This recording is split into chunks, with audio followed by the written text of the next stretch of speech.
Біріншіден Астана футбол клубының жеңісімен құттықтаймын. Өздеріңіз көрдіңіздер, бүгінгі біздің ойын жүрмеді басынан бастап. Енді ол да әрине қарсыластарға байланысты.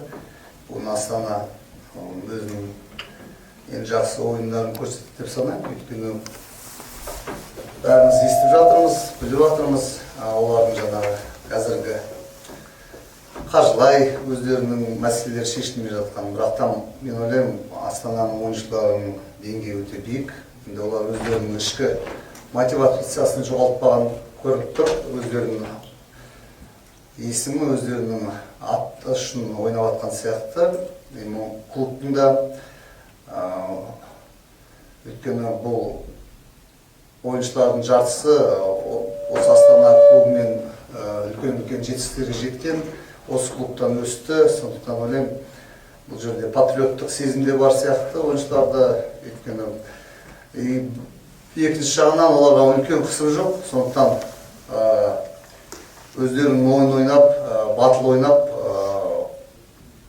оларда бәрі әдіс тәсілдері де, іс-қимылдары да,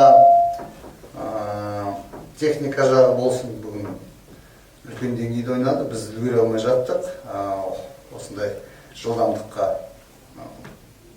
Сондықтан ойлаймын, бүгінгі біздің ойын осы біздің біріншіліктегі биылғы ең нашар ойын болды. Үзілісте айтып түсіндіруге тырыстық, бірақ біздің шабуылда да, қорғаныста да ойынымыз жүрмеді. Бұл ойынның жеңісті өзіме алам. Біздің қателіктер болды деп ойлаймын. Біз дұрыс жеткізе алмадық. Мүмкін басқа әдіс тәсіл қолдану керек еді екінші жартысында. Бірақ сол бәрібір біз 1-0-ден кейін ойладық. Екінші таймда өзіміздің ойынымызды жүргізіп, жігіттерді де тең ойын болмай емес, жоқ, жеңуге де болады деп алға шақырдық, бірақ болмады. Сондықтан ойлаймын, біз жақтан қателік болды. Жанкүйерлердің алдында кешірім сұраймыз. Бізге де ойынға келесі дайындалу керек. Сондықтан балалар енді жігіттер қазір киім ауыстыру бөлмесінде бастарын түсіріп отырмын. Айтын, бастарын көтеріңдер. Кейбір осындай жеңістер біздің алдындағы 5 жеңіске енді көп берген шығар бүгін бізге. Ойлану үшін өзімізді кішкене орнымызға түсірді. Сондықтан бізге жетішқа дайындалып, жанкүйерлердің алдында өзіміздің атымызды қайтарып ақтауымыз керек. Құрметті әріптестер, сұрақтарыңызды өтсек. Ассалаумағалейкум. Бүгінгі ойыннан бөлек, жалпы Ұлытаудың ойындарын қарайтын болсақ, Ұлытау сырт алаңында сәл әлсіздеу ойнайтын секілді, бірақ өз алаңында өте жақсы ойнайды. Ол Қайратпен ойында көрдік. Жалпы не себепті осы Ұлытаудың сырт алаңдағы ойындары мүлдем өзгеріп шығады? Жетісумен ойында да айтсақ, мүмкіндіктер ондай көп болмады деген секілді. Енді бұл да сол психология деп ойлаймын. Көп психологияға байланысты. Өйткені қазіргі біздің таблицада алдыңғы қатарда келе жатқанымыз әрине біреулер кездейсоқ деп ойлайды, біреулер жаңа сәтті болып жатыр ойындар деп. Бірақтан балаларға әлі өз-өзіне бұлай толық сенім жетіспей жатқан сияқты. Ол сол психология. Мен де бүгін ойнайтын біздің істегенімізден гөрі біздің сеніміміз орындалады дедім да. Өйткені біз істеп жүрген жұмысымыз күнделікті. Бірақтан бізге сенімді ойнап, өз-өзімізбен не үшін біз ойнап жатырмыз, қандай бізде мақсат бар. Сол мақсатқа талпыну керек деген сондай психолог айтын. Бірақтан мен жеткізе алмадым деп отырмын ғой. Сондықтан бізге психология жағынан ойлаймын мүмкін психолог керек шығар. И ойлаймын бізде кішкене мынау бір коммуникация легионерлермен де жетіспей жатқан сияқты. Тіл нелер бар. Бағанада былай түсіндіремін. Кейбір ойындарды ойнайды, кейбір ойындарда осындай қиын кезде түсіндірген кезде кішкентай 15 минут үзілісте уақытта жетіспейді, оларға дұрыс жеткізе алмай да жатырмыз ба. Енді көп себептер көп. Бірақтан мен нақты себепті айта алмаймын бұл жерде. Бірақтан менің өзім ойым, жеке пікірім, сол психология деп ойлаймын. Көп бізге. Сырт ойындарда болмай жатқан. Ол мысалы Жетісудың мен ойнаған ойында да сіз айтып жатсыз. Енді Жетісудың деңгейі бәрібір Астананың деңгейінде емес қой. Енді шыны керек ойыншылардың мен ойлап отырмын да. Біздің деңгейіміз Жетісумен бірдей. Легионерлерге байланысты өзіміздің қазақстандық футболистеріне қарағанда. Сонда да бізде ойын жүрмеді дұрыс. Бір нәтижеге тірелген кезде осы ойынды тұрып 3-ші орынға шығамыз деген сондай бір сәл қысым болған кезде ойнай алмай қаламыз ба, сол психология деп ойлаймын. Бүгін де сондай болып тұрды ғой енді былай. Біз өткен турда 3-ші орында 1 сағаттай болдық па, жарты сағат болдық қой. Сол сәл ескеп алдық. Енді орынға келеміз ба деген ойын кезде бір жауапкершілік керек қой. Сол жауапкершілікті алған кезде қысым пайда болады да, сол психология кезінде біз өзіміздің ойынымызды ойнамай қаламыз. Мен өзім сөйтіп ойлаймын, шыны керек, ішінде жүргеннен. Бірақтан әрине балаларға олар бүгін мысалы мен айттым, бүгін бір от жетіспеді, бір сондай айтады ғой, огня не хватало, бір сондай жалын жетіспегендей болып тұр да.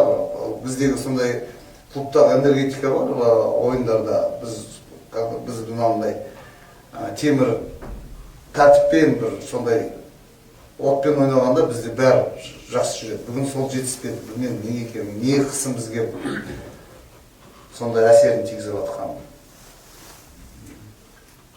Соңғы сұрақ. Нұркен Қалбекұлы, өткен жылы бір ойын есіме түсіп жатыр да, Астана мен ОЖТС арасындағы матч. Сол ойында ОЖТС-тің қақпасында бұрын Астанада тұрған қақпашы тұрды. Содан кішкене күмән, біреулер әртүрлі әңгімелер айтты деген сияқты сондай нәрселер болды. Бүгінде Ұлытаудың қақпашысы кезінде Астанада тұрған жоқ па деп бір ойын.